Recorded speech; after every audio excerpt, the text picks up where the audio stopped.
நண்பர்களுக்கு வணக்கம். ஆஹ் இன்றைய பாடல் கொஞ்சம் கடைசியாக தான் வந்தேன், கேட்டேன். நல்ல சுவாரஸ்யமான பாடல்கள். இன்னைக்கு இருக்கிற 10 பாடலுமே சுவாரஸ்யமான பாட்டு. ஆனால் ரொம்ப ரொம்ப எளிமையான பாட்டு. எளிமைங்கிறதுனால சுவாரஸ்யம் சற்றும் குறையாத பாடல். அதாவது வைணவ சம்பிரதாயத்துல, வைணவ சித்தாந்தத்தின்படி இறைவன் இந்த ஆன்மாவை என்ன செய்யறான் அப்படின்னா, ஒரு அதற்கு பிறவி கொடுக்கறான். இந்த பூமியில் பிறந்து வாழும்படி செய்கிறான். அப்படி செய்யும்போது இந்த உடலுக்கான உறுப்புகளும் இந்த உறுப்பை செயல்பட தூண்டக்கூடிய காரணிகளாக எது விளங்குகின்றதோ அவற்றையும் சேர்த்து ஒரு பேக் மாதிரி, ஒரு பேக்கேஜ் மாதிரி ஆக்கி அதுக்குள்ள இந்த ஆன்மாவை புகுத்தி இந்த பூமியில ஒரு பிறவி எடுக்க செய்கிறான். அத வைணவம் கரண களேபரம் அப்படின்னு சொல்லுது. களேபரம் என்பது உடல் உறுப்புகள். கரணம் இந்த உடல் உறுப்புகளை இயக்குவதற்கு, இந்த உடல் உறுப்புகள் எதற்கு பயன்படுகின்றனவோ அந்த பயன்பாட்டிற்கான அறிவு தூண்டலை செய்வதற்கு. நம்முடைய மரபுப்படி பார்க்க போனோம்னா கர்மேந்திரியங்கள் 5ம் ஞானேந்திரியங்கள் 5மாக அதை சொல்ல வேண்டும். இப்ப கர்மேந்திரியம் என்பது கர்மம், ஒரு செயலை செய்வதற்காக படைக்கப்பட்ட இந்திரியங்கள். மூக்கு நுகர்வதற்கு. அப்போ அந்த ஞானேந்திரியம் என்பது இந்த நுகர்தலாகிய செயலை செய்வதற்காக உள்ளே இருக்கக்கூடிய தூண்டுதல். அப்போ இந்த தூண்டுதல் காரணமாகத்தான் இந்த மூக்கு அந்த காரியத்தை செய்கிறது. அப்ப மூக்கு கருவியாகிறது. அந்த எதற்கு கருவியாகிறது? அந்த செயலை செய்வதற்கான காரணத்திற்கு கருவியாகிறது. அந்த காரணத்தை தான் கரணம்னு சொல்றோம். அந்த காரணத்தை செய்வதற்குரிய கருவியை களேபரம்னு சொல்றோம். சோ அப்ப கருவியையும் அதற்குரிய காரணத்தையும் கரண களேபரத்தை படைத்து அதை நமக்கு உடலாக பொருத்தி பூமிக்கு அனுப்பிட்டான். இது ரெண்டையும் செலக்ட் பண்ற இடத்துல நாம இல்ல. எனக்கு இந்த மாதிரி கை வேணும், இந்த மாதிரி கால் வேணும்னு நம்ம கேட்கல. அது அவனுடைய சாய்ஸ். ஆனா பூமியில நம்மளை பிறப்பித்தவுடன் ஒரு சாய்ஸை நம்மள்ட்ட கொடுக்குறான். நீ இந்த உடல் உறுப்புகளையும் இந்த சிந்தனைகளையும், இந்த உறுப்புகளை தூண்டும் சிந்தனைகளையும் பயன்படுத்தி எங்கிட்ட வரப்போறையா, இல்ல இந்த உலக இன்பங்களின் பின்னால் போக போகிறாயா? அந்த சாய்ஸை உங்ககிட்ட கொடுத்துட்டேன்ப்பா. உனக்கு எந்த சாய்ஸும் கொடுக்கலையேன்னு வருத்தப்பட்டேன். ஏன் நான் கேட்ட மாதிரி கை கொடுக்கல, நான் கேட்ட மாதிரி கால் கொடுக்கல, நான் கேட்ட மாதிரியான நிறத்தை கொடுக்கவில்லை, கலர் எனக்கு நீ கொடுக்கல. இப்படியெல்லாம் மனிதன் கம்ப்ளைண்ட் பண்ணும்போது பெருமாள் இப்படிதான் சொல்லுவாரா இருக்கும். இல்லப்பா, அதெல்லாம் என் சாய்ஸ் தான், கரெக்ட் தான், என் சாய்ஸை நான் எடுத்துக்கிட்டேன், உனக்கு ஒரு சாய்ஸ் கொடுத்தேன், இதெல்லாம் பயன்படுத்தி எங்கிட்ட வரையா, உலக இன்பங்களை நாடி போறியான்னு ஒரு சாய்ஸ் உன்ட்ட கொடுத்தேன், அதை நீ கெடுத்துக்கிட்ட, நான் ஒன்றும் பண்ண முடியாதுங்கிறார். அந்த அடிப்படையில தான் இந்த பாடல்கள். இறைவனால் கொடுக்கப்பட்ட உடல் உறுப்புகளையும் இறைவனால் கொடுக்கப்பட்ட சிந்தனையையும் இறைவனை அடைவதற்கே பயன்படுத்த வேண்டும். அப்படி பயன்படுத்தவில்லை என்றால் அந்த உறுப்புகளால், அந்த சிந்தனைகளால் நமக்கு எந்த பயனும் இல்லை. இதுதான் இந்த பாடல்கள் சொல்லக்கூடிய இடம். இப்ப கலேபரம் என்னது? முதல் பாடல் ஆரம்பிக்கிறார் பாருங்க. காணாதார் கண் என்றும் கண் அல்ல. நீ கண்ணுன்னு ஒண்ணு வச்சிருக்க, அதை வச்சு உலகத்துல எல்லாத்தையும் பார்த்து இது அழகு, இது அழகு, இது அழகுன்னு பார்த்துக்கிட்டு இருக்க. ஆனால் உனது கண் கண்ணாக இருப்பதற்கு காரணமாக இருந்தவன் எவன்? ஒரு தெய்வம் இருக்கானே, அவனை இந்த கண்ணால பார்க்கலன்னா உன்னோட கண்ணு இந்த பூமியில அழிஞ்சு போற ஒரு பொருளாத்தான் இருக்குமே தவிர அது ஒரு கண்ணே கிடையாது. காணுவதால் கண், காண்பதால் கண். அப்ப காண்பதற்கு எதை காண்பதால் அது கண் என்று சொல்லப்படுகிறது? இருப்பதிலேயே சிறந்தவற்றை பார்ப்பதற்குத்தான் கண்ணு. ருசி உடையவன் எதை சாப்பிட நினைப்பான்? இருக்கிறதுலேயே எது ருசிமிக்க உணவோ அதை சாப்பிடுவதற்கு ஆசைப்படுவான். அப்ப கண்ணுடைய ஒருவன் எதை பார்ப்பதற்கு ரொம்ப ஆசைப்படுவான்? எது காண்பதற்கு அழகுடையதோ அதை பார்ப்பதற்குத்தான் கண். அவன் என்ன சொல்லுவான்? ச்சே, இப்படி இத ஒன்ன பார்த்தாச்சியா, இனி குருடானாலும் பரவாயில்லையா, அப்படி சொல்ற அழகு ஒண்ணு இருக்கு, அந்த அழகை பார்க்காட்டி உன் கண்ணு கண்ணே இல்லை அப்படி சொல்றாரு. அப்படி உள்ள அழகு எது? நீள்நாகம் சுற்றி நெடுவரை நட்டு ஆழ்கடலை பேணான் கடைந்து அமுதம் கொண்டு உகந்த பெம்மானை ஆர, அதாவது பூன் ஆர் மார்வனை. ஆர் என்றால் ஆரம் பூண்ட, ஆரம் பூண் மார்வனை. அதைத்தான் இப்படி மீட்டருக்காக கொஞ்சம் மாத்திக்கிறாரு. பூன் ஆர் மார்வனைன்னு. ஆரம் பூன் மார்வனை, ஆரமணிந்த மார்புடையவனை, புல் ஊரும் பொன்மலையை, ஒரு தங்க மலை போல மின்னிக்கொண்டு புல் மீது, கருடன் மீது வரக்கூடிய மலை போல இருக்கான் அவன், தங்கம் போல ஒளி வீசுகிறான், அவனை பார்க்காத கண்ணு கண்ணே இல்லை அப்படின்றார். ஏன்?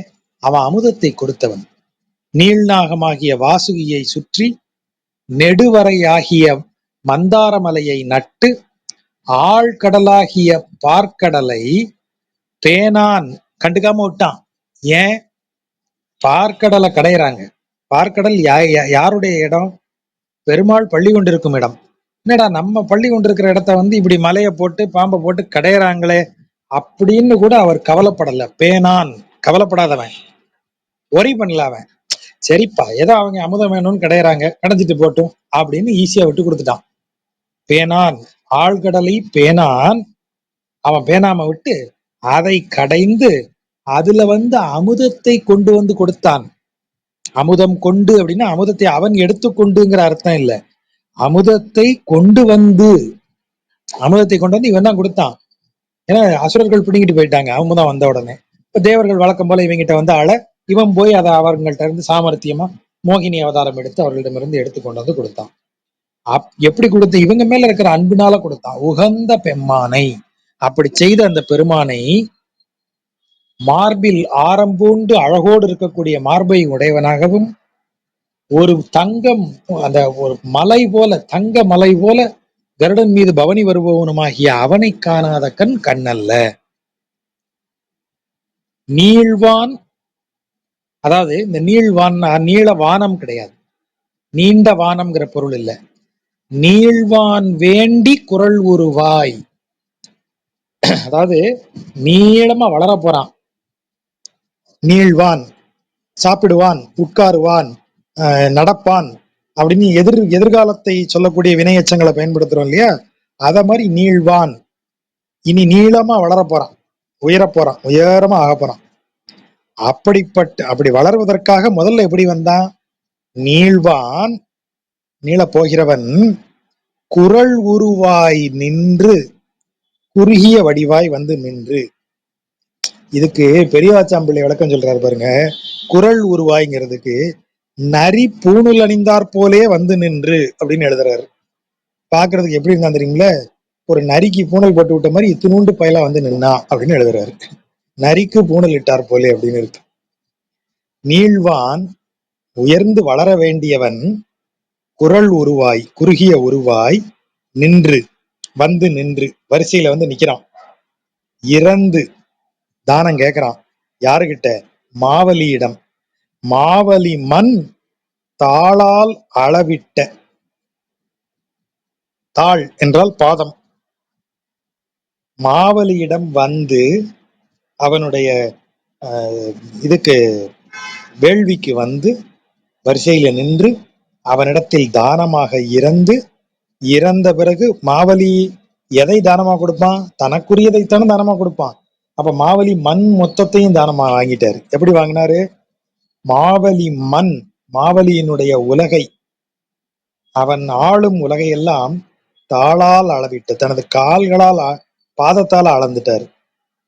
அளந்துட்ட தக்கனைக்கு மிக்கான், அந்த வார்த்தை ரொம்ப முக்கியம்.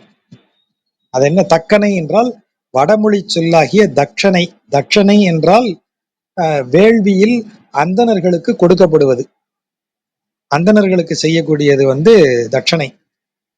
அவங்க வந்து வேத மந்திரம் ஓதி யாகம் செய்து கொடுத்தால் அவர்களுக்கு நாம் அளிக்க வேண்டிய பணம் தட்சணை எனப்படும். சோ அந்த தட்சணையாகத்தான் இவன் வந்து தானம் கேட்டான். கேட்ட உடனே அவர் இந்த மாதிரி இவர் 3 அடி கொடுக்கறேன்னாரு. உயரமாக வளர்ந்து 3 அடிக்கு என்ன செஞ்சாரு நமக்கு தெரியும்.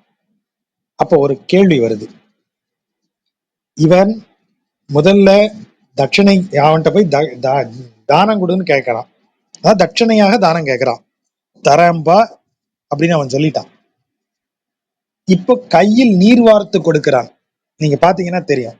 கையில் நீர் வார்த்து அந்த தர்பை புல்லோட தண்ணி இப்படி கையில தண்ணீரை வைத்து கொண்டு அவன் கையில் விட்டு உனக்கு அளித்தேன் அப்படின்னு சொல்லணும். அப்போ மாவலியினுடைய தானத்தை வாங்கிய பிறகுதான காலால அளந்தான். அப்படி அளந்ததுனால அவனுக்கு அளந்த இடமெல்லாம் மாவலி அவனுக்கு கொடுத்ததா தானே அர்த்தம்.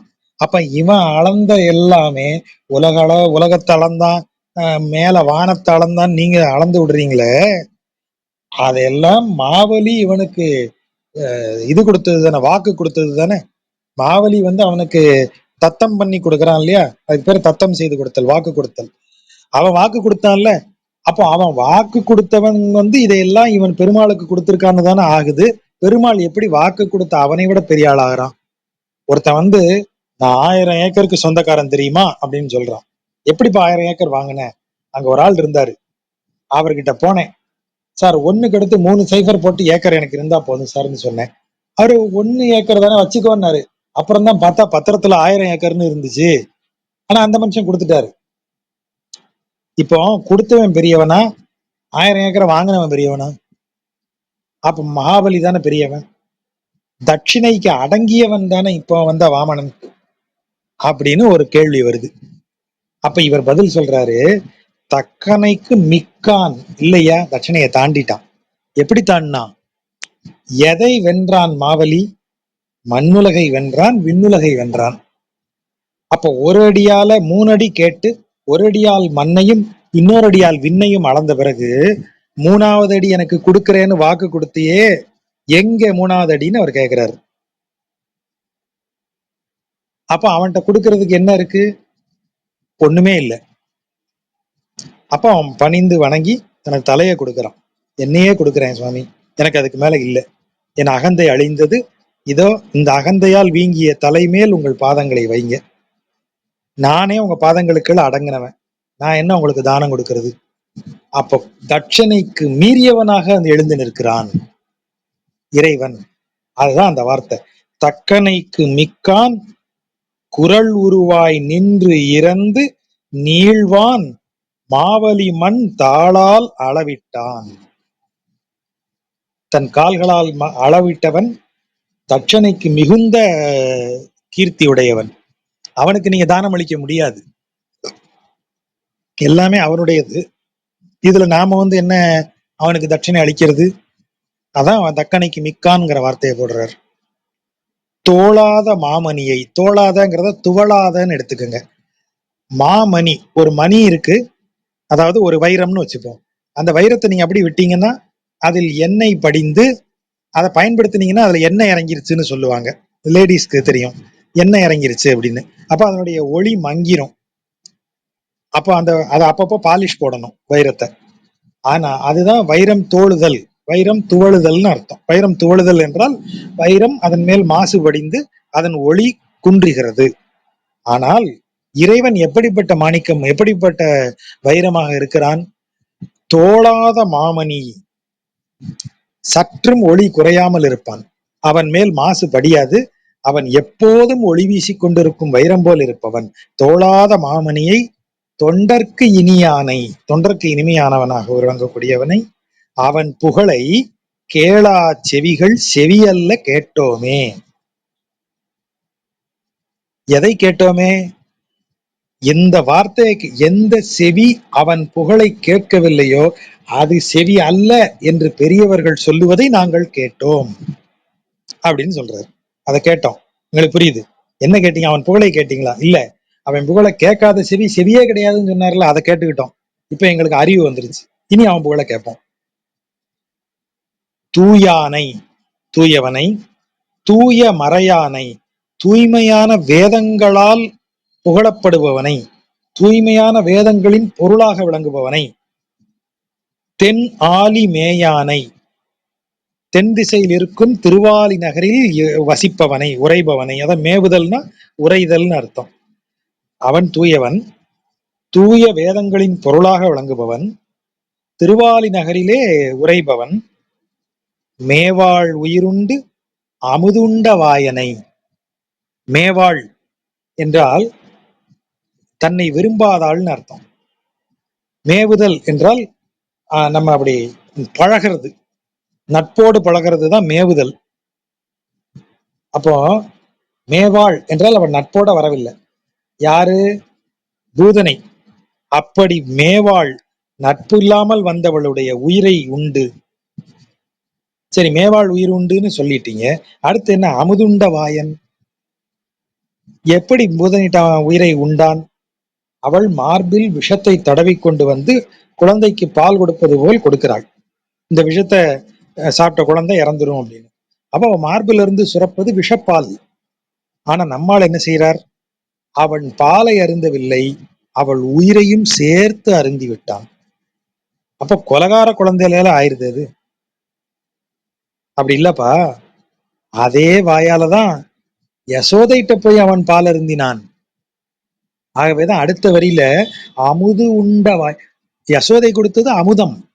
அவள் தன் குழந்தையின் மேல் அன்போடு கொடுத்தாள். குழந்தைக்கு நல்லா வரணும், என் குழந்தை பசியாறணும், என் குழந்தையின் வயிறு நிறைய வேண்டும்ங்கிற அன்போட கொடுத்ததுனால அது அமுது. அமுது உண்ட அதே வாயன்தான் தன்னை கொல்ல வேண்டும் என்று வந்தவருடைய உயிரை உண்டவன். அதான் இறைவனை சொல்ற போது அந்த ரெண்டையும் சொல்றாரு. அன்பு செலுத்துபவர்களை காப்பவனாகவும் தனது விருப்பத்திற்கு மாறானவர்களை இல்லாமல் ஆக்கக்கூடியவனாகவும் விளங்குகிறான். ஆகவேதான் மேவாள் உயிருண்டு. அதோட விட்டுருந்தா அவன் வெறும் கொலகார ஒரு இவன் மாதிரி ஆயிருப்பான், கொலகார குழந்தை ஆயிருப்பான் அவன் கிருஷ்ணன். ஆனால் யசோதையிடம் அமுது உண்கிறான். அமுது உண்ட வாயன் மேவாள் உயிர் உண்டு. அப்படிப்பட்ட குழந்தையவன். அப்படிப்பட்ட மாலை வணங்கி, திருமாலை வணங்கி, அவன் பெருமை பேசாதார் பேச்சு என்றும் பேச்சு அல்ல. அது பாருங்க, அது என்ன பேச்சுக்கு மட்டும் என்றும் பேச்சு அல்லன்னு ஒரு போடு போட்டாரு. மேல செவிக்கு போட்டாரா? கண்ணுக்கு போட்டிருக்காரு பாருங்க. கேளா செவிகள் செவி அல்ல, காணாதார் கண் என்றும் கண் அல்ல, பேசாதார் பேச்சு என்றும் பேச்சல்ல. ஏன்னா நீங்க ஒரு காட்சியை கண்டீங்கன்னா அதை எழுதி வச்சுட்டீங்கன்னா அந்த காட்சி என்றைக்கும் நிலைத்திருக்கும். இன்னைக்கும் காளிதாசன் நமக்கு ஆயிரக்கணக்கான வருஷத்துக்கு முன்பு இருந்தவன். இமயமலை குறித்து காளிதாசன் எழுதிய வரிகள் இன்றைக்கும் இமயமலையை காட்சியை நமக்கு சொல்லிக்கிட்டே இருக்கு. தமிழ்ல நீங்க யோசிச்சு பாருங்க, ரிக்வேதம் எடுத்துக்கங்க. காளிதாசனுக்கும் பழைய ரிக்வேதம் சூரிய உதயத்தை பத்தி சொல்லுகிறது. உபநிஷத்துல சூரியன் எப்படி வர்றான்னு சொல்லுது. அந்த காட்சிய ஒரு கண், ஒரு ரிஷியின் கண் பார்க்குது. அந்த காட்சி நமக்கு வந்துருச்சு. என்றும் நிற்கிறது அந்த காட்சி. கண்ணால் பார்த்த காட்சி நிக்குது, வாயால பேசிய பேச்சு நிக்குது, எழுதிய பாட்டு நிக்குது. ஏன்னா பாட்டுல உங்க பேச்சு வருது. பேச்சுங்கிறது உங்களுடைய நீங்க வெளிப்படுத்துவது. அந்த பேச்சு எங்கிருந்து கிளம்புகிறது? கண்ணில் இருந்து ஆரம்பிக்கிறது. அனைத்தும் கண்களில் இருந்து ஆரம்பிக்கும். நீங்க காணாத ஒன்றை பத்தி எப்போதாவது பேச முடியுமா? நீங்க யோசிச்சு பாருங்க. புதன், நெப்டியூன் ஒரு கிரகம் இருக்கு. வாங்க நம்ம எல்லாரும் வெள்ளிமலைக்கு போய் 3 நாட்கள் நெப்டியூன் கிரகத்திற்குள் இருப்பவற்றை பற்றி பேசுவோம்னா என்ன பேசுவோம்? நம்ம என்ன பேச முடியும்? அண்டவெளி வீதிக்கு அப்புறம் இருப்பதை பற்றி பேசுவோம் வாருங்கள். 1 மணி நேரம் இல்ல, 5 நிமிஷம் கூட பேச முடியாது. ஏன்? நான் காணவில்லை. அதை ஒண்ணு என் கண்ணால பார்த்திருக்கணும், இல்ல பார்த்தவன் சொல்லக்கூடிய அனுபவத்தை என் அகக்கண்ணால் பார்த்திருக்கணும். அதை பத்தி நான் பேசுவேன். ஆனா பார்க்காத ஒன்றை எப்படி பேசுறது? அப்ப காட்சி தான் முதல்ல ஆரம்பிக்குது. அதனாலதான் நம்ம மரபுல எதை நீங்க ஒரு விஷயத்திற்கு இதா எடுப்பீங்கன்னு கேட்டா முதல்ல பிரத்யட்சம்ங்கிறான். முதல்ல பிரத்யட்சம். கண்ணுக்கு புலப்படுவது எதுவோ அதுதான் சான்றுங்கிறான். எப்படி ஒரு விஷயத்த ப்ரூவ் பண்ணுவே, உன் முதல்ல கண்ணுக்கு தெரியுதான்னு பாரியா. உன் கண்ணுக்கு தெரியறது தான் ஃபர்ஸ்ட் ப்ரிஃபரன்ஸ். அதுதான் முதல் சாய்ஸ். அதனாலதான் இன்னைக்கு நம்ம சட்டம் கண்ணால் கண்ட சாட்சி யாரும் இருக்காங்களா? கேள்வியை பாருங்க. கண்ணால் கண்ட சாட்சி, ஐ விட்னஸ். கண்ணால் கண்ட சாட்சி ஐ விட்னஸ் தான். அப்ப கண்களால் பார்ப்பதுதான் முதல் அறிதல். அதனாலதான் முதல் பாட்டிலேயே கண் என்று காணாதார் கண் என்றும் கண்ணல்ல கண்டோமேன்னு ஆரம்பிக்கிறாரு. அதுக்கப்புறம் கேட்டல், செவி, அது அனுமானம், ஸ்ருதிங்கிறது அதுக்கு அடுத்தது. ஸ்ருதி என்றால் கேட்டல். அப்புறம்தான் நீங்க பேச்சு வெளியில சொல்றது. அனுமானம்ங்கிறது உங்க பேச்சு வழியா வெளிப்படலாம். அப்ப இதன் வழியாக நீங்க இறைவனை வணங்கி இறைவனின் பேச்சை பேசவில்லை என்றால், என்றும் நிற்கும் பேச்சு, அப்படி பேச அந்த பேச்சுக்குள்ள வரல, இறைவனை பத்தி வரலன்னா உன் பேச்சு பேச்சே கிடையாது. அவ்வளவுதான். கூடா இரணியனை கூர் உகிரால் மார்பு இடந்த ஓடா அடல் அரியை. கூடா இரணியன், கூடாதவன் என்றால் இறைவனோடு கூடாதவன், இறைவனின் எண்ணங்களுக்கு உட்படாதவன், கூடாதவன். அப்படிப்பட்ட கூடாத இரணியனை தனது கூர் உகிரால், தனது கூர்மையான நகங்களால் அவன் மார்பை பிளந்த, மார்பு இடந்த ஓடா அடல் அரி. ஓடா என்றால் பின்வாங்காத. எந்த போருக்கு போனாலும் அவன் கால் பின்னாடி போகாதான். யாருக்கு? நரசிம்மருக்கு. அப்படி ஓடாத கால், பின்னோக்கி வராத கால் அது. அப்படிப்பட்ட வீரம். அடல், அடல் என்றால் வலிமை. ஓடா அடல், எந்த களத்திலும் பின்வாங்காத வலிமை உடைய சிங்கம். ஓடா அடல் அரி. அப்படிப்பட்ட சிங்கத்தை, உம்பரார் கோமானை, நித்தியசூரிகளுக்கெல்லாம் தலைவனாக விளங்குபவனை, தோடு ஆர் நறுந்துளாய் மார்வனை. தோடு என்றால் தொடுத்தங்கிற பொருள். தொடுத்த ஆர் நறுந்துளாய், ஆர்னா அழகிய, அடர்ந்த அப்படின்னு பொருள். அடர்த்தியான அழகிய தொடுக்கப்பட்ட துளசி மாலையை அணிந்த மார்புடையவன். தோடு ஆர் நறுந்துளாய் மார்வனை. ஆர்வத்தால் பாடாதார் பாட்டு என்றும் பாட்டு அல்ல கேட்டோமே. அவனை பத்தி எப்படி பாடணும்? கடனுக்கு பாடுறதா? காசு கொடுத்து எப்ப பெருமாளை பத்தி ஒரு பாட்டு எழுது அப்படின்னா ஒருத்தன் எழுதி தருவான். அதன் பேர் பாட்டா? இல்ல. நீங்க மனதால் நிறைந்து இறைவன் மீது ஆர்வம் கொண்டு பாடுற பாட்டு. அதான் ஆர்வத்தால் பாடாதார் பாட்டு. தெளிவா சொல்லிட்டார். ஆர்வத்தோடு இறைவனை பற்றிய பாடலை பாடவில்லை என்றால் அந்த பாட்டெல்லாம் பாட்டே கிடையாதுயா. இறைவனை புகழாத, உணர்ந்து அதை அப்படியே ரசிச்சு இறைவன் மேல் ஆர்வத்தோடு ஒருத்தன் பாட்டு பாடலைன்னா அந்த பாட்டு பாட்டே கிடையாது அப்படின்னு சொல்லிட்டார். மையார் கடலும் மணிவரையும் மாமுகிலும் கொய்யார் குவளையும் காயாவும் போன்று இருண்ட மெய்யானை. இருண்ட மெய்யான் வார்த்தையை பாருங்க. நம்ம எப்போதுமே உண்மை ஒளி வீசும்னு பேசியிருக்கோமா? இங்கே அந்த வார்த்தை எப்படி வந்து விழுது பாருங்க. இருண்ட மெய்யான். அவன் நிறம் கரிய நிறம், ஆனால் அவன் தான் உண்மை. ஆள் கருப்பு, ஆனா உண்மை. அவன் தான் மெய். எவ்வளவு இருண்டிருக்கான் அவன்? மையார் கடல், மை போன்று கருத்திருக்கும் கடலின் நிறம். மணி வரை, ஒரு வைரத்தையே மலை மாதிரி பாரு, மரகத மலை, பச்சை மலை அப்படியே பாரு. ஒரு கரும்பச்சையில ஒரு மலையை கற்பனை பண்ணிக்கோ. அந்த நிறம் தான் அவன். மாமுகில். சரி, ரெண்டு கடலும் உனக்கு தெரியல, பெரிய மரகத மலையும் உனக்கு மைண்டுக்குள்ள வரலையா? அண்ணாந்து வானத்தை பாரு. மாமுகில். மாமுகில்னா திரும்ப திரும்ப சொல்றோம், மழை முகில் தான் மாமுகில். சிறப்பு மிக்க மேகம். மழையை பொழியும் மேகமே சிறந்த மேகம். அப்படி மழையை பொழியும் மேகம், கருநிற மேகம் திரண்டிருக்கா? ஆமா, அந்த கருப்பு தான் எங்காலு கலர். அப்படியா? எனக்கு கொஞ்சம் டிஃப்ரெண்டா தெரியுது. சரி, நீ மேல பார்த்தா சரிப்பட மாட்ட, குனிஞ்சு கீழேயே பாரு. கொய் ஆர் குவளை. அப்போதுதான் பறித்த குவளை மலர பாரு. கருங்குவளை, கருப்பு கலர்ல இருக்கக்கூடிய நீல தாமரைன்னு சொல்றது, அல்லி அது ஆக்சுவலி. அந்த குவளை மலர் சின்னதா இருக்கும். அல்லி, அல்லி ஃபேமிலின்னு நினைக்கிறேன் அது. ஆமா, குவளை பூங்கிறது. அது வந்து நல்ல நீளமா இருக்கும், நீல கலர், ப்ளூ கலர்ல. ப்ளூன்னு கூட சொல்ல முடியாது, ஒரு மாதிரி இந்த இந்த முன்னாடி ரயில்வேஸ்ல ஒரு கலர், ஒரு வயலட்டும் ப்ளூவும் கலந்து ஒரு ஒரு யூனிஃபார்ம் போடுவாங்க இந்த கலாசி வேலை செய்யறவங்க, அந்த கலரா இருக்கும் அந்த பூ, குவளை பூ. ஸோ அந்த கருங்குவளை, அந்த போல அப்போதுதான் பறித்த குவளை வந்து ஒளி வீசும், பளபளன்னு இருக்கும்ல புது பூங்கிறதுனால, அத மாதிரி ஒளி வீசும் கருப்பு. காயாம்பூவை பாரு, இந்த காயாம்பூங்கிறது நம்ம இப்படி இட்லி பூ இருக்குல்லையா, அதே மாதிரி இருக்கும், ப்ளூ கலர்ல இருக்கும். இலங்கையில இன்னைக்கும் அதுக்கு பேர் காயான், காயான் பூம்பாங்க, அதை காயான்பாங்க. அதான் காயாம்பூ. இலங்கையில அந்த தமிழ் பெயர் அப்படியே நிலைத்து இருக்கிறது. அந்த காயாம்பூ வந்து அதை போன்று இருக்கும் இருண்ட மெய்யானை, மெய்ய மலையானை, அவன் மெய்யானவன் அந்த பெயரோடைய ஒரு இடத்துல இருக்கான். எங்க இருக்கான்? புதுக்கோட்டை போற வழியில, புதுக்கோட்டைக்கு பக்கத்துல, நம்ம காரைக்குடிக்கு போனோம்னா அந்த பாதையில பார்க்கலாம். அங்க அவன் இருக்கான்.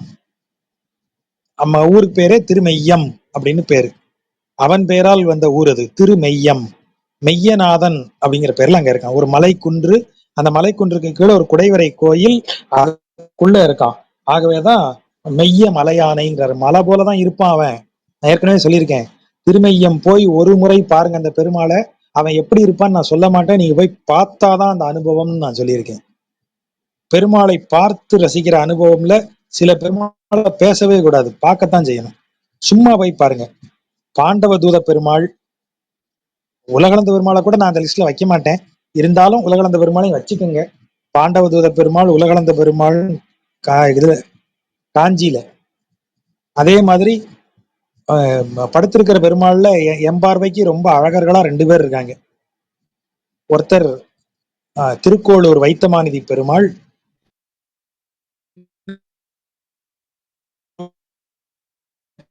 கோயிலடி கூடத்தான், திருப்பேர் நகர் என்று சொல்ல அற்புதம் அழகானவர்கள்.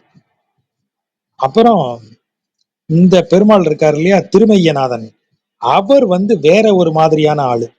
நீங்க கண்டிப்பா பார்க்கணும். 2 கண்ணு பத்தாது நமக்கு, அப்படி இருப்பார். ஆகவே அவரை சென்று பாருங்கள். திருமெய்ய நாதனை, மெய்ய மலையானை, சங்கு ஏந்தும் கையானை, கைதொழா கை அல்ல. அதை எப்படி கைதொழா கை அல்ல இல்ல, சங்கு ஏந்தும் கையானை தொழா கை, கை அல்ல. அப்படி முன்னும் பின்னுமா போட்டு வாசிக்கணும், அவர் மீட்டருக்காக மாத்திக்கிறாரு. சங்கு ஏந்தும் கையானை தொழா கை, கை அல்ல, கண்டோமே, அதை கண்டு கொண்டோம், புரிந்து கொண்டோம். இப்ப இந்த 5 என்ன சொல்லுதுன்னு பாருங்க. உடல் உறுப்புகளை சொல்லுதா, கண், செவி, வாய், பேச்சுங்கிறது வாயை குறிக்கிறது. அப்புறம் பாட்டு, அது நமது வாயை குறிக்கிறது. இந்த கை, இது எல்லாமே உடல் உறுப்புகள். கடைசி பாட்டுல ஐயொன்றும் ஐந்தும்னு பிரிக்கிறாரா? எதனால 5 5ன்னு பிரிச்சாருன்னா, இந்த 5 முதல் 5 பாருங்க, முதல் 5 பாட்டு உடல் உறுப்புகளால் அந்த இறைவனை வணங்குவதை பற்றி பேசுது. 6வது பாட்டு எப்படி மாறுது பாருங்க. கள்ளார் துழாயும் கனவலரும் கூவிளையும் முள்ளார் முளரியும் ஆம்பலும் முன் கண்டக்கால் புள்ளாய் ஓர் ஏனமாய் பூக்கு இடந்தான் பொன்னடிக்கு என்று உள்ளாதார் உள்ளத்தை உள்ளமாக் கொள்ளோமே. கள் ஆர் துழாய், அப்படியே தேன் வடியது. கல்னா அந்த பூவில் இருக்கக்கூடிய தேன். அதுக்கு நெக்டாருக்கு தமிழ்ல ஒரு நல்ல பெயர் வந்தது, அதுக்குள்ள மறந்துட்டேன், நம்ம நண்பர்கள் தான் சொன்னாங்க. தேன்கிறது பூவில் இருக்கிற அமுதை தேனி எடுத்த பிறகு ப்ராசஸ் பண்ணி தான் தேன் கூட்டுல சேமிக்குது, அதிலிருந்து வருவது தேன், தேனியிடமிருந்து வருவது தேன். ஆனா பூக்களில் இருக்கிறதுக்கு பேர் வந்து ஹனி கிடையாது, நெக்டர்னு இங்கிலீஷ்ல சொல்லுவாங்க. தமிழ்ல அதுக்கு பேர் அமுதுன்னு வேணா நான் வச்சுக்கலாம், ஆனா அதுக்கு ஒரு தகுந்த பேர் இருக்கு. நம்ம நண்பர்கள் யாரோ பார்த்து சொன்னாங்க, லோகமாதவிட்டையும் கேட்டேன், அவங்களும் சொன்னாங்கன்னு நினைக்கிறேன், மறந்துட்டேன், இப்ப ரொம்ப மறதி அதிகமாகுது. அப்படி ஒரு பெயர் உண்டு, பூவில இருந்து வரக்கூடியது. அந்த கள் என்று இங்கு குறிப்பிடப்படுகிறது. கல்லுங்கிறது அந்த போதை ஏற்றுவதல்ல, அந்த பூவிற்குள் இருக்கக்கூடிய கல்.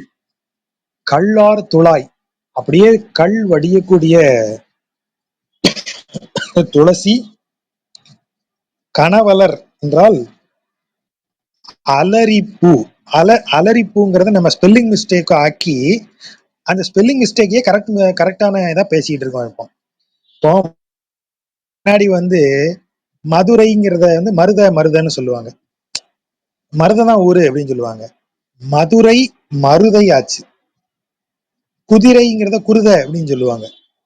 குருத வண்டின்னு. குதிரை குருதையான மாதிரி அலரி என்பது அரளின்னு மாறிடுச்சு. அரளிப்பூ தான் அலரி. கனவலர் என்றால் கனவலரி. கன இந்த இடத்துல நல்லா அடர்த்தியாக கொத்தா பூக்கக்கூடியது அது. அதனாலதான் கன அலர் அப்படின்னு அது வருது. கொத்தாக பூக்கக்கூடியது. இப்பவும் பாருங்க, அரளிப்பூ கொத்தாதான் பூக்கும். அரளிதான் அலரி. துளசி கொத்தாக பூத்திருக்கக்கூடிய அரளிப்பூ. கூவிளை. கூவிளைனா வில்வம். வில்வம் மரம். முளரி. முளரினா தாமரை. தாமரையில முள்ளு இருக்குமா கேட்கக்கூடாது. தாமரையினுடைய தண்டு அங்கங்க சின்ன சின்னதா ஒரு முள்ளு மாதிரி அது கொஞ்சம் இதா. கள்ளார் துழாயும் கனவலரும் கூவிளையும் முள்ளார் முளரியும் ஆம்பலும். இந்த பூக்களை எல்லாம் பார்த்த உடனே ஒருத்தர் என்ன நினைக்கணும்? பூமியை படைத்து பூமியில் உயிர்களை படைப்பதற்கு பிரம்மன் வேதத்தை துணையாக கொள்வான். பிரம்மனுக்கு வேதத்தை யார் சொல்லி தருவா? அப்போ இறைவனே அன்னப்பறவை வடிவில சொல்லித்தரான். அப்ப பூமியில் உயிர்கள் வாழ்வதற்கு, உயிர்கள் பிறப்பதற்கு காரணமாக இருப்பது அன்னப்பறவை வடிவம். அந்த பூமி எங்கேயோ ஒரு இடத்துல கிடந்தப்போ அதை எடுத்து கொண்டாந்து அதுக்குரிய இடத்துல நிறுத்தி வச்சது ஒரு வராகம். ஆகவேதான் நீங்க இந்த பூமியில் பூத்த மலர்கள் எல்லாம் பார்க்கும்போது இந்த பூமி உருவாக காரணமான வராகத்தையும், இந்த பூமியில் உயிர்கள் பிறப்பதற்கு காரணமாக இருந்த அம்சம் அன்னப்பறவையாக வந்தவனுமாகிய இறைவனை அவன் திருவடிக்கே இந்த மலர்களை எல்லாம் கொண்டு போய் சேர்க்கணுமேன்னு இந்த மலர்களை பார்க்கும்போது நினைக்கணுமா? இந்த மலர்கள்லாம் அவன் படைச்சது இல்லையா? அவன் படைச்சது அவன் திருவடியில கொண்டு வைக்க வேண்டாமா? அப்படின்னு ஒருத்தன் நினைக்கலன்னு வைங்க. நினைக்கிறது என்ன? உள்ளாதார் அது உள்ள இருந்து அப்படி அவனை உறுத்தணும். இருப்பா ஒரு நிமிஷம், அந்த பூ அழகா இருக்கு, அதை எடுத்து கொண்டு வந்துடுறேன், அப்படியே பேசிட்டே போய் பெருமாளுக்கு வச்சுட்டு வந்துருவோம். அதுக்கு வேற எந்த வேலையும் அவனுக்கு தோணக்கூடாது. அதுதான் உள்ள கிடந்து அவனை உறுத்தணும். அதான் உள்ளுதல். உள்ளிருந்து அப்படி ஒரு அழுத்தம் கொடுக்கணுமா? அப்படி உள்ளாதார் உள்ளத்தை உள்ளமா கொள்ளாமே. அப்படி பூவை பார்த்த உடனே பெருமாள் திருவடிக்குன்னு ஒருத்தன் நினைச்சு உடனே அதை செய்யறதுக்கு அந்த உத்வேகம் அவனுக்கு வரலன்னா அவன் உள்ளமெல்லாம் ஒரு உள்ளமாயா? அதை நான் உள்ளமாவே கன்சிடர் பண்ண மாட்டேன். இப்ப உடல் உறுப்பை தாண்டி எங்க வந்தாச்சு? சிந்தனைக்கு வந்தாச்சு. உள்ளம். உள்ளுவதால் உள்ளம். உள்ளுவது என்பது ஒன்றை தூண்டுவது, விளைவு, ஒன்றை நோக்கி நம்மை தூண்டுவதுதான் உள்ளம். அதான் உள்ளுதல் என்ற உள்ளுதல் என்றால் இப்படி உந்துதல்னு அர்த்தம். உள்ளுக்குள்ள இருந்தே உருவாகி வரக்கூடியது. இப்போ இன்னொருவன் என்னை பிடிச்சு இப்படி தள்ளுனான்னு வைங்க, அது உந்துதல். எனக்குள்ள இருந்தே நானே ஜம்ப் பண்ணணும்னு தோணுச்சுன்னா அது உள்ளுதல், உள்ளுணர்வு. உள்ளுணர்வுன்னு என்ன? உள்ள இருந்து உங்களை அப்படியே வேண்டாம் வேண்டாம் வேண்டாம் வேண்டாம்னு உள்ள இருந்தே ஒரு ஒரு குரல் உங்களை அழுத்துறது. அதான் உள்ளுதல்.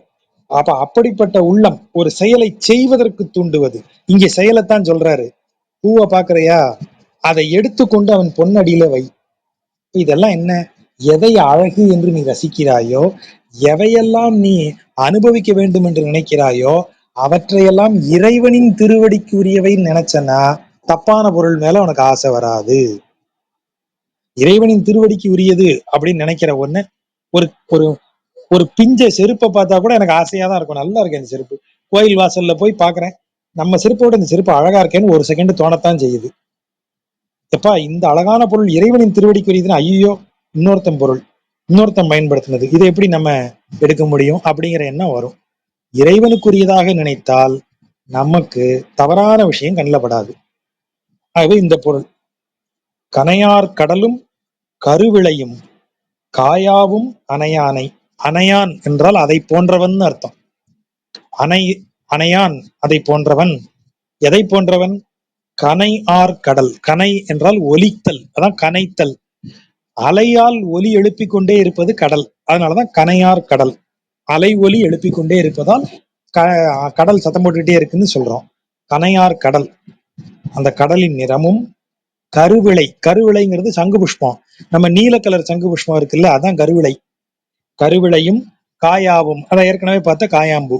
காயாம்பூ, கடல், இந்த சங்கு புஷ்பம், இதை இந்த நிறத்தை ஒத்தவனை அணையானை அன்பினால் ஆர்வத்தால் என்றும் சுனையார் மலரிட்டு. சுனை என்பது என்ன? ஆழத்திலிருந்து ஊற்று கிளம்பி குளமாக நிறைந்து காட்சி தருவது சுனை. வாய்க்கால்ல தண்ணி வந்து விழுந்தா அது சுனை கிடையாது, குளம். அப்ப சுனைங்கிறது என்ன சார்? குளம் சைஸுக்கு பெருசா இருக்கும் சார், கொஞ்சம் கிணறை விட பெருசா இருக்கும் தண்ணி, அதுவே கீழே இருந்து ஊறி வந்து நிரம்பி இருக்கும் சார், அதுதான் சுனை. கீழிருந்து சுரந்து நிரம்புவது சுனை. அந்த சுனையில் பூத்த மலர்கள் ஆழத்திலிருந்து ஊறி வந்து நிரம்புவது எது? அதுக்கு கீழ்வரி வருது பாருங்க. தொண்டராய் நின்று நினையாதார் நெஞ்சு என்றும் நெஞ்சு அல்ல. மனிதனின் நெஞ்சம் இருக்கிறதே அது ஆழமானது, ஆழமான நெஞ்சம். அப்படித்தானே சொல்றோம் நம்ம. அவனுக்கு நெஞ்ச ஆழம் ஜாஸ்திப்பா, அவங்க அம்மா அவ்வளவு அழுது அப்படியே நிக்கிறானே அப்படின்னு சொல்லுவாங்க. ரொம்ப ஆழம் அவன், அப்படி சொல்லுவாங்க. ரொம்ப எமோஷனலி ஸ்ட்ராங்கா இருக்கிற ஆள் எங்க ஊர்ல என்ன சொல்லுவாங்கன்னா, எப்பா அவன் ஆழங்கண்டவன்டே, அவன்கிட்ட நீ எம்பிட்டு பேசிப்பாரு அப்படியே நிப்பான், அவன் ஆழங்கண்ட ஆளு. அப்படின்னா என்ன அர்த்தம்? நெஞ்சு ஆழம், உணர்வுகள் ஆழத்துல இருக்கு. சப்கான்சியஸ் மைண்ட்ல இருந்து அது பீறிட்டு மேலெழுந்து வரும். நெஞ்சத்தினுடைய ஆழத்தை அறிந்தவர் யார்? அப்ப சுனை நீர்னு சொல்லும் போதே பாருங்க, நெஞ்சம்னு சொல்லி சுனை நீரை வைக்கிறாரு. அதான் கவிஞன். கவிஞன் வந்து உட்கார்ற இடம் அப்படி ஒண்ணு இருக்கு. உள்ளுதல், செயலுக்கு தூண்டுவது உள்ளம்.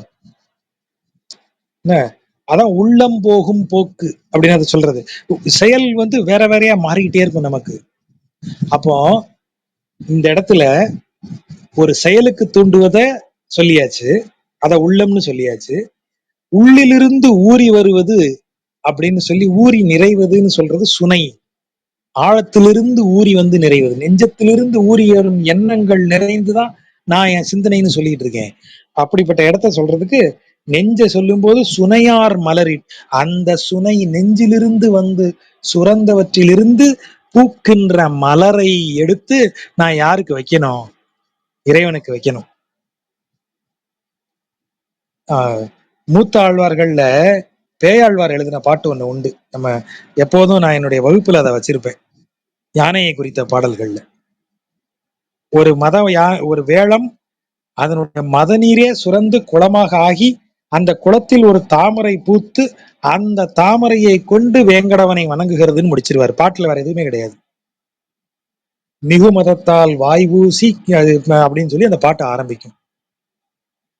அவ்வளவு பிரமாதமா இருக்கும். என்னிடம் சுரக்கும் மத நீரால் ஒரு குளம் உருவாகி அந்த குளத்திலேயே ஒரு தாமரை மலர்ந்து அதை கொண்டு போய் கொடுக்கிறேன் இறைவனுக்கு. சுனையார் மலரிட்டு நினையாதார் நெஞ்சு நெஞ்சு அல்ல. அப்ப நெஞ்ச சுனையோட ஒப்பிடுற இடம் அந்த ஆழம். அது கவிஞனின் சொல். வெறியார் கருங்கூந்தல் ஆய்ச்சியர் வைத்த உரியார் நறுவெண்ணை தானுகந்து உண்ட சிறியானை செங்கன் நெடியானை சிந்தித்து அறியாதார் என்றும் அறியாதார் கண்டோமே. அது இந்த வரி நமக்கு இதை பாட்ட விளக்கமே சொல்ல வேண்டாம். வெறி என்றால் நறுமணம், அந்த ஒரு பாயிண்ட மட்டும் வச்சுக்கோங்க. பெரியார் கருங்கூந்தல், நல்ல நறுமணம் மிக்க கருங்கூந்தலை உடைய ஆய்ச்சியர்கள் வைத்திருக்கிற உரியில் ஒளித்து வைத்திருக்கிற நல்ல வெண்ணெயை இவன் உகந்து உண்டுட்டான். அது ரொம்ப பிடிச்சு போய் அதை தேடி பிடிச்சு சாப்பிட்டான்.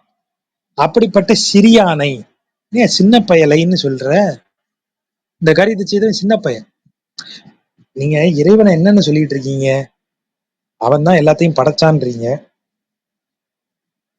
மாவலி மண் தாளால் அளவிட்ட தக்கனைக்கு மிக்கான்னு சொன்னிய நீ, இப்ப திடீர்னு வந்து அவன் செய்த மிக சிறப்பான செயல்கள் என்ன? அதை பாத்தீங்கன்னா சார், பொம்பளைங்க எல்லாம் வீட்டுல அழகா எடுத்து வெண்ணெயை ஒளிச்சு வச்சிருப்பாங்க சார். எங்காலு யாருக்கும் தெரியாம போய் திருடி தின்னுருவார் சார். யோ இது என்னையா, ஒரு பெரிய மனுஷன் செய்யற வேலையா, ஒரு பெரிய கடவுள் செய்யற வேலையா இது? அதாவது சிறியான் சின்ன பையனா அந்த வேலையை செஞ்சிருக்காரு. அடுத்த வரிய பாருங்க, செங்கன் நெடியானை. சிறியான் எப்படி நெடியான் ஆனா? செங்கன் நெடியான், நெடுமால் நீண்டு படுத்து கிடக்கிறான் சிவந்த கண்களை உடையவனாக. சிறியானா இருந்தவன் தான் நெடியானா இருக்கான். இந்த டிஃபரன்ஸ் தெரியுதா? சிறியானா இருப்பவன் தான் நெடியானா இருக்கான். அப்போ அது எப்படி ஒரு சிறியான் ஒரு நெடியான் ஆவான்? இப்ப இந்த கேள்வி வருதா?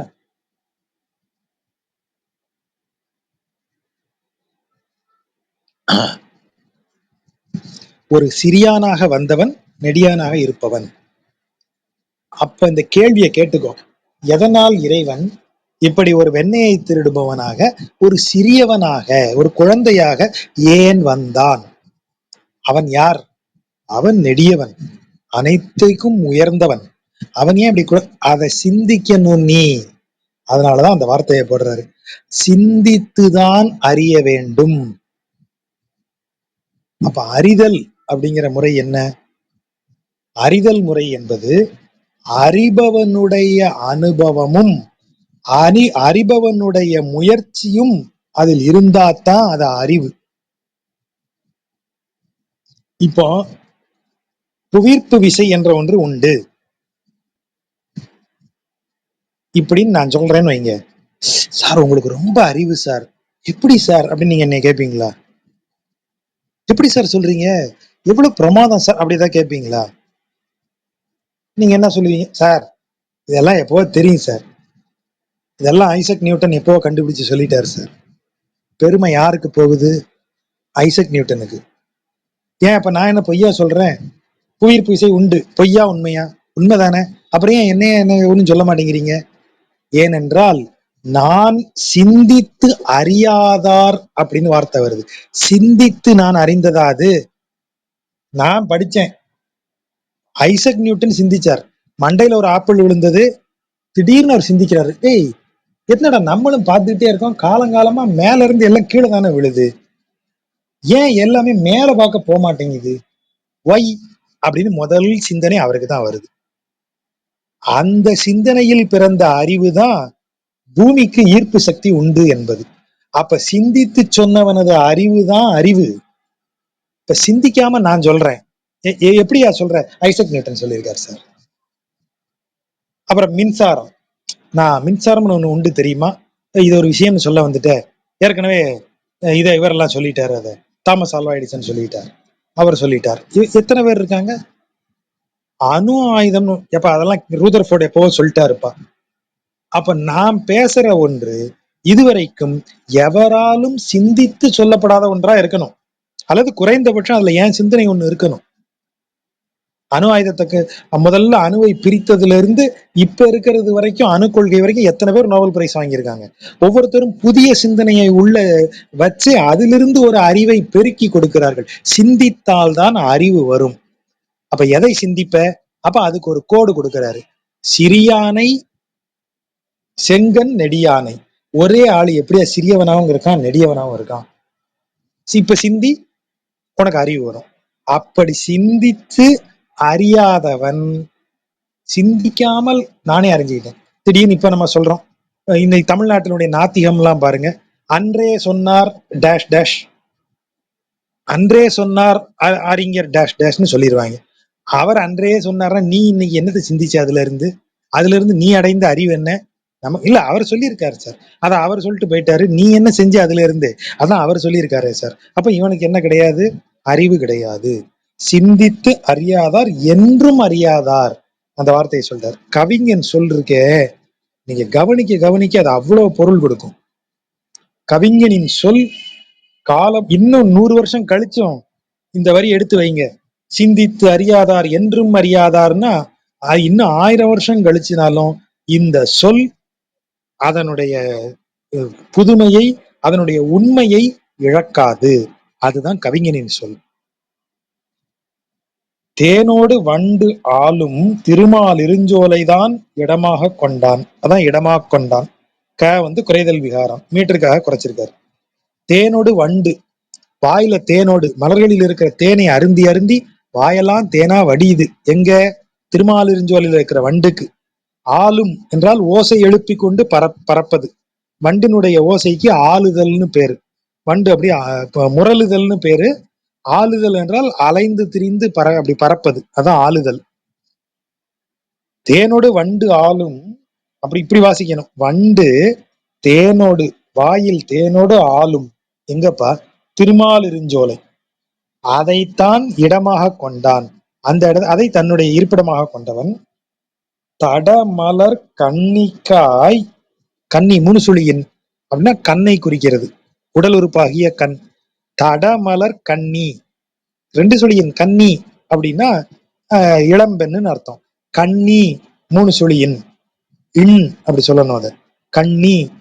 அப்போ தடமலர், தடம் என்றால் விரிந்த, விரிந்த மலர் போன்ற கண்களை உடையவளாகிய நப்பின்னைக்காய், ஆண் விடை ஏழ், நல்ல வலுவான, ஆண் என்றால் வலிமை பொருந்தியன்னு அர்த்தம், ரெண்டு சுழியின் வலிமை பொருந்திய காளைகள் ஏழையும் அடர்த்தார்க்கு, அன்று அடர்த்தார்க்கு என்று கிருஷ்ணாவதாரத்தின் போது ஆண் காளைகள், அதாவது ஆண் அழகிய காளைகள் ஏழையும், வலிமை பொருந்திய காளைகள் ஏழையும் அடக்கியவனுக்கு ஆளானார் அல்லாதார், அவனுக்கு ஆளானவர்களாக இல்லாதவர்கள், அதாவது அவனை வணங்கி அவன் அடியாராக இல்லாதவர்கள். ஆளாகுதல்னா என்ன? அவனுக்கு தன்னை ஒப்பு கொடுத்தல். நான் அவருக்கு ஆளாயிட்டேன், ஏன் அவருக்கு ஆளாயிட்டேன்னா அவருடைய அடியாளாக ஆயிட்டேன். அடியாள்ங்கிறது இப்போ ரவுடிங்கு சொல்லுக்கு பொருத்தமா இருக்கு. ஆனா அடியாள் என்றால் அவரை அடிபணிந்து அவருக்கு ஆளாக இருக்கிறேன்னு அர்த்தம். முன்னாடி லெட்டர் கே.பி. சுந்தராம்பாள் வந்து இவங்களுக்கு கிட்டப்பாக்கு லெட்டர் எழுதுறாரு. உங்கள் அடியாள் சுந்தராம்பாள் அப்படின்னு எழுதுறாங்க அந்த அம்மா. அடியாள் என்றால் உங்கள் பாதங்களை பணிந்தவள், உங்களுக்காகவே பணி செய்பவள்னு அர்த்தம். இப்ப இங்க அடியாள், அந்த அந்த இடம் தான் இந்த இடத்துல ஆள் ஆனார், உங்களுக்கு அடியாள் ஆனார், உங்களை வணங்குபவர்களானார்கள். அல்லாதார், அப்படி உங்களுக்கு ஆளாக ஆகாதவர்கள் மானிடவர் அல்லர், அப்படிப்பட்டவங்க மனிதர்களே கிடையாது என்று என் மனத்தே வைத்தேனே. மனதுதான் அப்படி வச்சிருக்கேன். இப்போ மேல போனோம், அறிவு என்ன செய்யும்? சிந்தித்து வரும். மனம் என்ன செய்யும்? உணர்வுகளை பற்றி கொண்டு நிற்கும். மனம் சிந்திக்குமா? சிந்திக்கும் போது அது அறிவு. ஒருத்தர் நமக்கு இப்படி வச்சுப்போம், இங்க நிறைய பேருக்கு வந்து காதல் அனுபவம் இருக்கலாம். திடீர்னு அப்படி ஒரு அந்த காதலிய பாக்குறீங்க, பார்க்கும்போது ஒரு உணர்வு பொங்கி வருது, அப்படியே மகிழ்ச்சியில திளைக்கிறீங்க, அப்படி மனம் நிறைந்து இருக்கு. அதை எது அனுபவிக்குது? உங்கள் மனம் அனுபவிக்கிறது. இப்ப அந்த இடத்துல சிந்தனை வந்ததுன்னு வைங்க, இவள் ஒரு பெண், ஒரு பெண்ணை கண்டவுடன் ஒரு ஆணின் உடம்பில் இருக்கக்கூடிய சுரப்பிகள் தூண்டப்படுகின்றன. எண்டோக்ரைன் சுரப்பி தூண்டப்படுகிறது, அவருக்குள் இருக்கும் டோப்போமைன் வேலை செய்ய ஆரம்பிக்கிறது. அது நமக்கு வேலை செய்யறதுனால நம்முடைய எண்ணங்கள் இப்படி இப்படி வந்து இந்த ஐடியாவோட நீங்க உங்க லவ்வர் மூஞ்சியே பார்த்துட்டு இருப்பீங்க. எம்பிபிஎஸ் படிக்கிறவன், அனாட்டமி படிக்கிறவன் கூட இப்படி லவ் பண்ண மாட்டான். ஏன்னா இது மனம் சிந்திப்பதால் அறிவு. அப்போ இந்த இடத்துல மனம் என்பது அப்படி எதையும் சிந்திக்காது. அந்த நேரத்துல அது என்ன அது உணர்கிறதோ, அறிவை தாண்டி இருக்கக்கூடிய ஏதோ ஒண்ணு அது மனசுல வச்சிருக்கும். அதனாலதான் என் மனத்தே வைத்தேனேங்கிறாரு. அப்படி ஒரு எனக்கு மனதுல அப்படி பட்டுருச்சுப்பா. இப்ப நீ யோசிச்சு பாருங்க, என் நெஞ்சில பட்டுருச்சு நான் சொல்றோம், என் மனசுல அப்படி ஒண்ணு பட்டுது, அதனாலதான்ப்பா நான் அதை செய்யறது இல்லை, அப்படித்தானே சொல்றோம். சட்டுன்னு மனசுல பட்டது சார், இந்த காரியத்தை நம்ம செய்யக்கூடாதுன்னு, அதோட விட்டேன் சார், அப்படித்தானே பேசுறோம். இயல்பா பேசும்போதே பாருங்க, உண்மை வந்து விழுந்துரும். மனசுல பட்டது, மனசுல அப்படிதான் தோணும், அதுக்கு காரண காரியமே நீங்க கண்டுபிடிக்க முடியாது. ஏன் அப்படி தோணுச்சுன்னு சிந்திங்க, உங்களால ஒரு முடிவுக்கே வர முடியாது. அப்படி சிந்தனையால் அறிவால் தொட முடியாத ஏதோ ஒண்ணு மனசு போய் தொட்டுரும். அதனாலதான் அவர் இங்க என்ன சொல்றாரு, விடை ஏழு, 7 காளைகளை அடக்கியவன்கிறாரு. 7 காளைகள் யாரு? நம்முடைய யோக மரபுல உட்கார்ந்தோம்னா 7 நிலைகள் நமக்கு இருக்கு. மூலாதாரத்துல ஆரம்பிச்சு சுவாதிஷ்டானம், அப்படியே நமக்கு மேல மணிபூரகம்னு போய் சகசிராதாரம் வரைக்கும் 7 நிலைகள் இருக்கு. 7 நிலைகளுக்கும் உரிய வண்ணங்கள் எல்லாம் 7 காளைகளுக்கு கொடுக்கப்பட்டிருக்கும். நீங்க பார்க்கலாம். 7 காளைகளுக்கு என்ன வண்ணம்னு தெரியணுமா? சிலப்பதிகாரத்துல ஆய்ச்சியர் குரவை எடுத்து பாருங்க. ஆய்ச்சியர் குரவையில சிலப்பதிகாரம் சமண காவியம், மறந்துடக்கூடாது. சிலப்பதிகாரத்துல 7 காளைகளும் என்னென்ன வடிவம், என்ன கலர், பூச்சி காளை, மேல புள்ளி வச்ச காளை, என்ன கலர் புள்ளி வச்ச காளைங்கிற வரைக்கும் 7 காளைகளுக்கும் வட்டம் அதனுடைய இயல்பை சொல்லி இருப்பாங்க. அது அது ஒவ்வொரு யோக நிலையிலும் இருக்கக்கூடிய இயல்பு. ஒவ்வொரு காளையும் ஒவ்வொரு குணத்தோடு இருக்கும். நீங்க சிலப்பதிகாரத்துல பார்க்கலாம். ஆய்ச்சியர் குரவையில 7 காளைகளுக்கும் என்ன குணம்னு சொல்லியிருப்பாங்க. ஒரு சுவாரஸ்யத்துக்கு அதை எடுத்து நீங்க படிச்சு பாருங்க. நான் வேற ஒரு பிரசன்டேஷனுக்காக அதை எடுத்து வச்சிருந்தேன், அதனால சொல்றேன். அந்த 7 இதுவும் ரொம்ப நல்லா இருக்கும். அப்ப அந்த நிலைக்கு இருக்கக்கூடிய 7 நிலைகளையும் தாண்டிய ஒருவன், அனைத்தையும் அடக்கிய ஒருவன், அவனுக்கு அடிபணியாதவர்கள். யோகியர்ல நானே யோகியருக்கு தலைவனாக இருக்கிறேன்னு அவன் சொல்றான் பகவத்கீதையில. இந்த இடத்த யோசிச்சு பாருங்க. விடையேள் அன்று அடத்தார், அப்படிப்பட்டவனுக்கு நீ ஆளாகவில்லை என்றால், 7 நிலைகளையும் அடக்கி ஆளக்கூடிய ராஜ யோகியாக விளங்கக்கூடியவன் அவன். அப்படிப்பட்ட யோகிக்கு நீ ஆளாகலன்னா நீ மானிடனே கிடையாது அப்படின்னு என் மனசுல நினைச்சுக்கிட்டேன்ப்பா. நீ என்ன வேணாலும் நினைச்சுக்கோ, எனக்கு அவ்வளவுதான். மெய் நின்ற பாவம் அகல. மெய் நின்ற பாவம் அகலங்கிறது இல்ல. இதை எப்படி வாசிக்கணும்னா, பாவம் அகல மெய் நின்ற திருமாலை அப்படி வாசிக்கணும். திருமால் மெய்யாக வந்து நிற்கிறான். அவன் உருவமற்றவன், பிரம்மம். பிரம்மத்துக்கு உருவம் இல்லை. ஆனா பிரம்மம் நாராயணன் எனும் உருவம் தாங்கி வந்து நிற்கிறது. எப்படி? மெய்யாக நிற்கிறது. அப்ப நீங்க வைணவன் தெரியணும். வைணவத்துல 5வது பெருமாளுக்கு 5 நிலைகள். அதுல 5வதாக சொல்லப்படும் நிலை அர்ச்சை எனப்படும் வடிவம், தோற்றம். 4 கரங்களோடு சங்கு சக்கரம் தாங்கியவனாக அப்படின்னு பெருமாளுக்கு ஒரு வடிவம் சொல்றோம் இல்லையா? இந்த உருவம் கொடுத்த செய்யப்படுவதுதான் அர்ச்சை, அர்ச்சாரூபம். நம்பெருமான் அர்ச்சாரூபம், திருவல்லிக்கேணி பெருமாள் அர்ச்சாரூபம். நாம் அர்ச்சித்து வணங்குவதற்காக எடுத்த வடிவம், தோற்றம், உருவம். அந்த உருவமும் பரதெய்வமாக இருப்பதும் ஒன்றுதாங்கிறாங்க.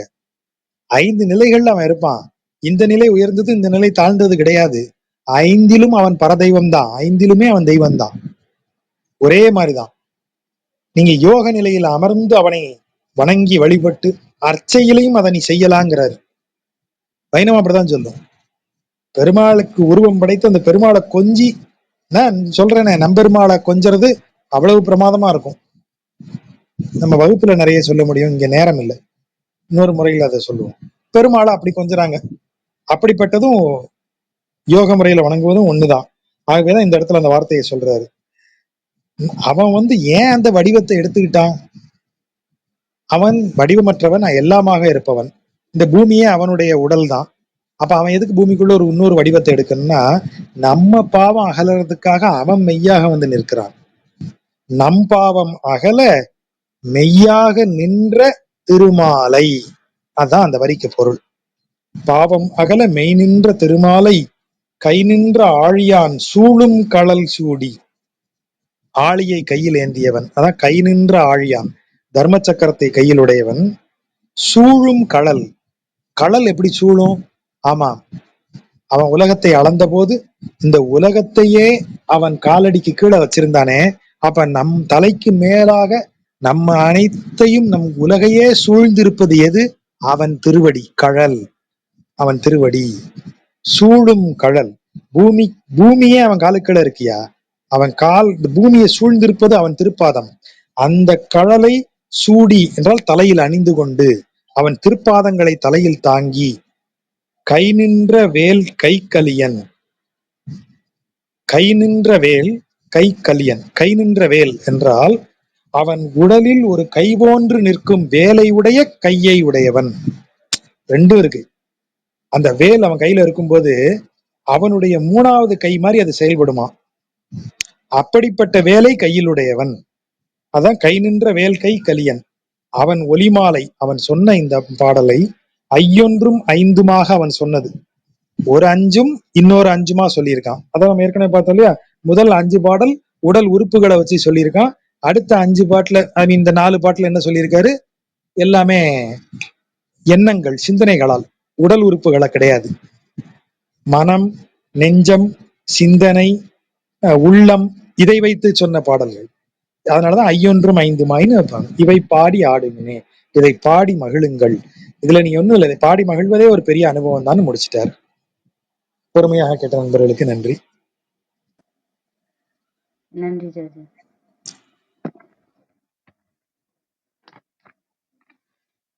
ஆளானவர்கள் சொன்னதுக்கு விளக்கம் ரொம்ப. நண்பர்களுக்கு ஏதாவது கேள்விகள், விளக்கங்கள்? முத்துகேசன் சார், வெற்றி.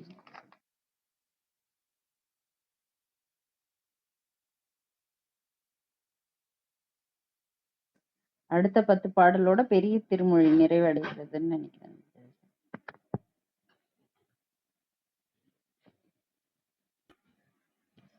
ஆமா, அதற்கு அடுத்து நம்ம இந்த திருநெடுந்தாண்டகம், திருக்குடுந்தாண்டகம் வந்துடும்.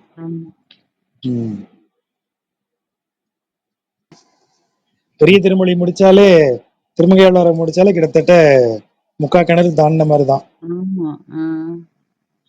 அதுக்கப்புறம் 1000 பாட்டு இவர் தான். பெருசா வரக்கூடியது நம்மாழ்வார் தான். அது இன்னும் அழகியல் அதிகமா ஜாஜா? எப்படி அது? ஆமா ஆமா, நம்மாழ்வார் ரொம்ப இதுவரைக்கும் நம்ம கத்துக்கிட்ட எல்லாத்தினுடைய ஜிஸ்ட் அவர்கிட்ட பார்க்கலாம்.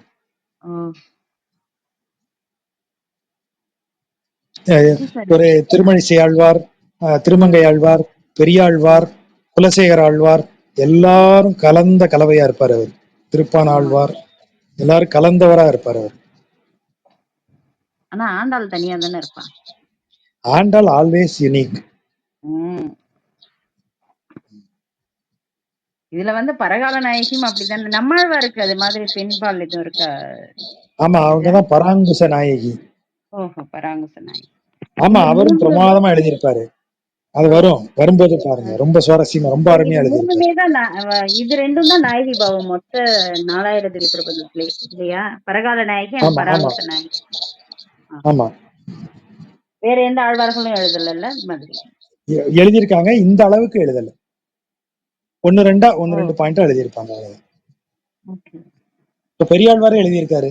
ஆனா அந்த மையல் எல்லாம் பெரிய மையலா இல்ல, ஒரு சாதாரண லவ்வா இருக்கும். இப்ப இவங்க அளவுக்கு அன்னைமைன்றது இப்ப யசோதையோட பார்வையில இருந்து எவ்வளவு இருக்கும் ஜாஜா? இது வரைக்கும் மொத்தம் பிரபந்தத்திலேயே யசோதையோட பார்வையா அப்படி அன்னை தாய்மைன்ற பார்வையில கொஞ்சம் முன்னாடி வரும் இல்லையா? ஆமா, நான் அந்த மாதிரி கவுண்ட் எதுவும் எடுக்கல, யோசிச்சு பாக்கேன். அது உட்காந்து செய்யணும், செஞ்சா அந்த பாட்டு வரும். எப்படியும் ஒரு 300 பாட்டாவது எடுக்கலாம். 300 பாட்டு எடுக்கலாம். எடுக்கலாம், தாராளமா எடுக்கலாம்.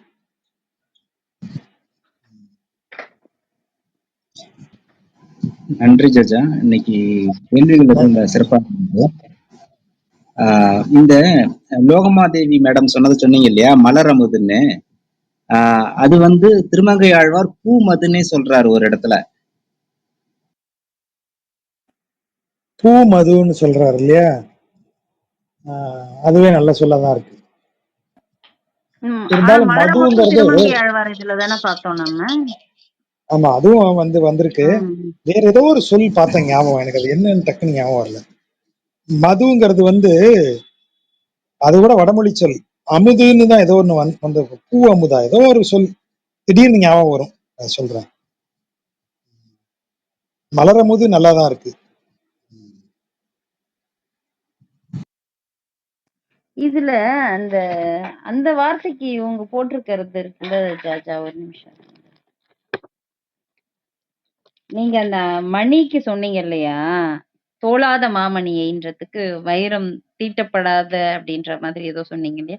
இதுல துளை செய்யப்படாத மாமணி அப்படின்னு போட்டிருந்துச்சு, நீலமணி அப்படின்னு. அது தோளாத அப்படின்ன உடனே துளையாத அப்படின்னு பொருள் எடுக்கிறாங்க. துளையாதத்தான் தோளாதன்னு சொல்றதா எடுக்கிறாங்க. துளையாத, துளையிடப்படாததான் தோளாத ஆயிடுச்சுன்றாங்க. ஆனா துவளாதங்கிற பொருள் தான் எடுக்கணும்.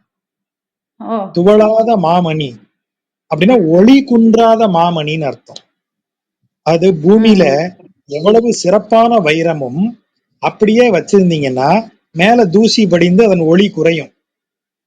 ஆனா இறைவன் மேல் ஒளி எப்போதும் தூசி பட்டு நெருப்பு ஒளி குன்றிருமா?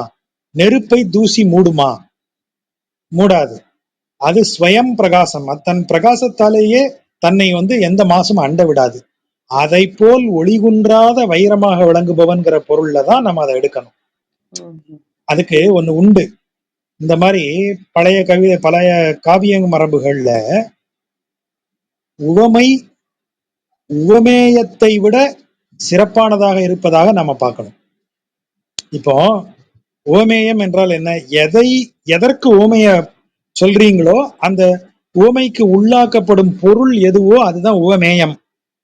அப்ப உவமை என்பது அந்த பொருளை சிறப்பித்து சொல்லப்படும் இன்னொன்றுதான் உவமை. இப்போ உவமை உவமேயத்தை விட சிறந்ததாக இருக்கணும், அப்படி கொண்டாந்து வைக்கணும்னா. அப்படி சொன்னீங்கன்னா இறைவன்கிறவன் வைரத்திற்கு சமம்னு நீங்க சொன்னீங்கன்னா வைரம்ங்கிறது குறைவான ஓமை ஆயிருது. வைரம் பூமியில இருக்கக்கூடியது. பூமியில் இருக்கும் வைரம் தூசி படியும், அழுக்கு படியும், எண்ணெய் இறங்கும் ஆகிய குறைகளுடையது. இறைவன் என்கிற உவமேயம் இந்த ஓமையில கொண்டு வச்சீங்கன்னா இந்த ஓமை அந்த ஓமேயத்தை கீழே இறக்கிறது. ஓமேயத்தை விட சிறந்ததா நீங்க அதை வைக்கணும். அப்படி வைக்கும்போது தோளாதங்கிறது என்றும் ஒளி குன்றாதங்கிறது தான் அதை இன்னும் அந்த ஓமையை பெருசாக்குது.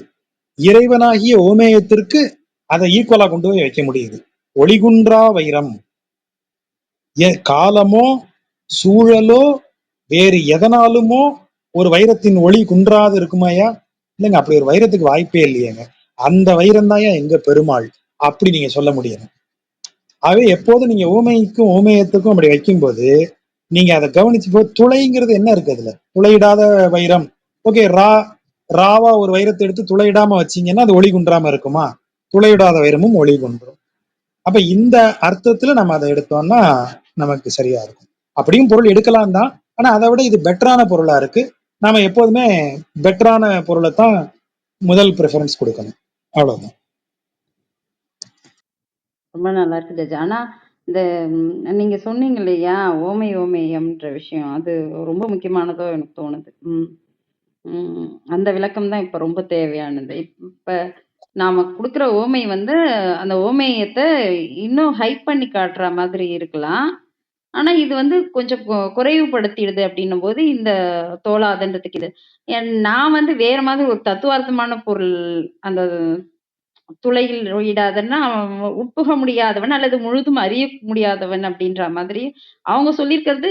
உபயோகப்படுத்திடுவோம் நம்ம துளையிட்டா, துளையிடாத பொருள் அவன் உபயோகப்படுத்த முடியாதவன் சொல்லியிருக்காங்க. நான் நினைச்சது என்னன்னா அவனை அவ்வளவு சீக்கிரமா உள்நுழைந்து உன்னுடைய அறிவை வச்சு அறிஞ்சுக்க முடியாது அப்படின்னு நினைச்சேன்.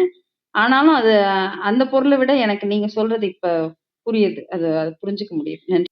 ஆமா, பெட்டரான பொருளை நம்ம எடுத்துக்கலாம். அப்படியும் பொருள் எடுக்கலாம், தவறு இல்லை. அதை விட பெட்டரான பொருள் இருக்குமானால் அதை எடுத்துக்கலாம்.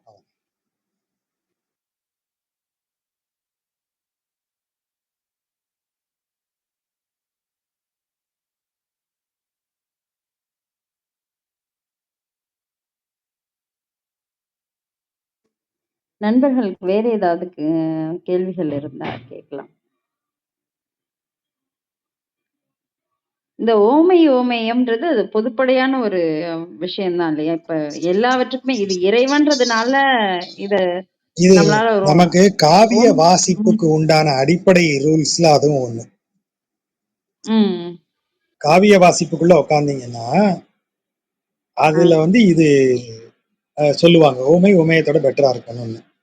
இதை குறித்து உங்களுக்கு மேற்கொண்டு நல்ல விளக்கம் வேண்டும் என்றால் உங்க கையிலேயே என்னை விட சிறப்பா இதை சொல்லக்கூடிய ஒருத்தர் இருக்காரு. கம்பரு இல்ல இந்த யார சொல்றீங்கன்னு எனக்கு தெரியல. யாரா இருக்காருன்னு சொல்லுங்க. ஆச்சாரியன்ட்ட கேளுங்க இத பத்தி. தமிழ்ல வேற்றுமை மரபுகளை வேற்றுமை உறுப்புகளை எப்படி எடுத்துட்டு வரணுங்கிறதுல இருந்து ஆரம்பிச்சு எடுத்தாலும் பரிபாடல அதுக்கு போயிடுறாருல்ல. அவர் ஆமா, அடிப்படையில அவர்கிட்ட தான் கத்துக்கணும். ஆமா, அவர்கிட்ட தான் கத்துக்கணும். இல்ல ஜாஜா, நான் இப்ப அவர்கிட்ட தான் இப்ப இது நீங்க சொன்ன உடனே இந்த ஓமை ஓமையத்த ஒரு கம்பன் பாடல், கம்பன்ல சீதைய பத்தி ராமன் சொல்றான்ல, அந்த பகுதி எனக்கு ஞாபகம் வந்துச்சு. அனுமன்ட்ட சொல்லி அனுப்பும்போது அவன் அவளுக்கு வந்து எதுவுமே ஊமை ஆகாதுன்னு திரும்ப திரும்ப சொல்லிட்டே இருக்கான். அவன் அவ்வளவு சிறப்பு வாய்ந்தவன்னு. கடைசியா ஆமா தான் கம்பன் வந்து அவளோட நடை மட்டும் கவிஞனோட நடை மாதிரி இருக்கும் அப்படின்னு சொல்லி, நற்கவியோட நடை மாதிரி. அப்ப இத அதோட பொருத்தி ஆமா பார்த்துக்க முடிஞ்சது. ஆனா நீங்க ஆச்சாரியனை பத்தி சொன்ன ஆமா. அவர் அப்படிதான் எல்லாத்துலயும் அந்த ஓமையத்தை கரெக்டா. ஆமா ஊமை ஊமையத்தை விட உயர்ந்ததாக இருக்க வேண்டும். அப்பதான் ஊமையத்தை அது சிறப்பிக்கும். நன்றி ஜாஜா. அருமை. முத்துகிருஷ்ணன் சார், உமா மேம் ஏதாவது? இல்ல ரொம்ப அருமையா இருந்தது சார். ரொம்ப அருமையா இருந்தது. ஒரு இது கேள்வி இல்லைன்னா எதுவும் இல்ல. கேள்வி கேள்வி எதுவும் எதுவும் இல்ல. இல்லை. அவர் அந்த ராமானுஜர் அந்த இதையே வந்து கப்பியாசத்தையே அவர் வந்து அரை கிளாஸ் நடத்தினாரு. அது திருப்பி ராமானுஜர் ஹிஸ்டரியில சொன்னாரு. 2 வாட்டி சொல்லியிருக்காரு அதை. ஓமை ஓமை. அப்படிங்க. இல்ல அப்ப வந்து அது பெஸ்ட் தான் எடுத்துக்கணும். அதாவது குரங்கோட இதுவும் பொருந்தது, தாமரை போன்ற கண்களும் பொருந்தது. ஆனா பெஸ்ட் வந்து தாமரை போன்ற கண்கள். ஏன்னா இறைவனுக்கு அதுதான் சரியா இருக்க முடியும். அதனால அதை எடுத்துக்கணும் அப்படின்னு திரும்ப திரும்ப அதே சொல்றாரு. ஆமா, எது ஓமைகளில் உயர்ந்ததோ அதைத்தான் ஓமேயத்திற்கு பொருத்தணும். இப்ப கப்பியாசம்ங்கிறதுக்கு குரங்கின் பின்புறம் தாமரை மலர், சிவந்த மலர் அப்படின்னு 2 பொருள் இருக்கும்போது உயர்ந்த பொருளை கொடுப்பது எது? மலர். அது ஒரு சிவந்த மலர்ங்கிறது தான் நமக்கு உயர்ந்த பொருளை தருகிறது. ஆகவே உயர்ந்த பொருளை தரக்கூடிய ஓமையத்தான் ஓமேயத்துக்கு பொருத்தணும். அதுதான் ரூல் அங்க. கப்பியாசம்ங்கிறதுக்கு குரங்கின் பின்புறம்னு ஒரு அர்த்தம் இருக்கு. ஆமா, அது கரெக்ட் தான். ஆனா நீ அதுல எந்த மீனிங்கை எடுத்து பொறுத்துவ, எது சிறந்த மீனிங்கோ அதை தான் எடுக்கணும். The best should be considered. அதுதான் அதுல இருக்கிற அழகு.